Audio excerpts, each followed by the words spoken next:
Hello student, आज हम पढ़ेंगे स्टैंडर्ड 10 में example 12। A cartoon consist of 100 shirt, मतलब कि टोटल शर्ट यहाँ पर कितने हैं 100 है और टोटल प्रोबेबिलिटी कितनी आएगी 100। विच 18 आर गुड, उसमें से 88 जो शर्ट है वो कैसे है गुड कंडीशन में है।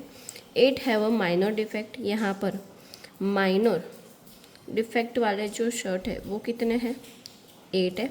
4 हैव अ मेजर, और यहाँ पर मेजर जो डिफेक्ट है वो है यहाँ पर 4। Jimmy a trader will only accept the shirt which are a good, मतलब कि जिमी ऐसे ही शर्ट खरीदेगी जो अच्छे हैं। But the Sujata another trader will only reject the shirt which have major defect, मतलब कि जो मेजर डिफेक्ट है वो ही सिर्फ क्या होगी शर्ट खरीदेगी। द रिजेक्ट वही शर्ट रिजेक्ट करेगी। The shirt which have the major defect, one shirt is drawn at the random from the carton. The probability that accepted the Jimmy, मतलब कि जिमी जो खरीद रही है वो शर्ट कैसे है, तो यहाँ पर हम लिखेंगे probability of Jimmy, तो यहाँ पर आएगा 88 डिवाइड बाय 100, तो यहाँ पर आंसर होगा 0.88। अब सेकंड में क्या लिखा है, what is acceptable to Sujata, Sujata कैसे शर्ट खरीद रही है, जो यहाँ पर कैसे है गुड है और माइनर डिफेक्ट है, मतलब कि जो मेजर डिफेक्ट है सिर्फ वही नहीं खरीद रही। तो यहाँ पर आएगा 88 + 8 होगा 96, सो यहाँ पर होगा 96 डिवाइड बाय 100, तो इसका भी आंसर होगा 0.96। अब यहाँ पर एग्जाम्पल है 30, लिखा है 2 dice, 1 blue and another grey, मतलब कि हमारे पास 2 डाइस है, उसमें से एक ग्रे कलर की है और एक है ब्लू।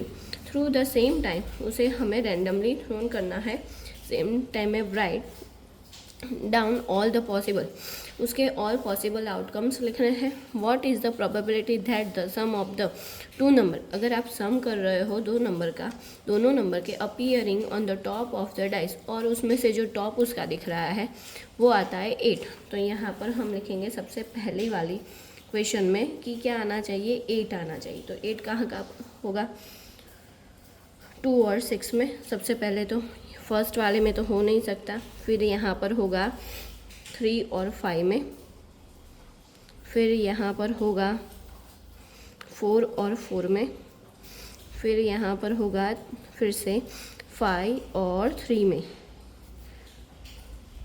फिर होगा 6 और 2 में। तो टोटल यहाँ पर कितने हमें पॉसिबल आउटकम्स मिले 1 2 3 4 एंड 5। सो यहाँ पर हम लिखेंगे probability 8 is equals to 5 divide by total possible outcomes है 36, तो ये हो गया हमारा फर्स्ट क्वेश्चन का आंसर।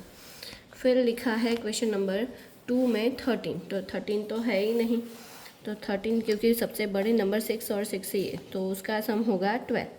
तो क्वेश्चन 2 में लिखेंगे 13, तो यहाँ पर लिखेंगे प्रोबेबिलिटी ऑफ 13 नो आउटकम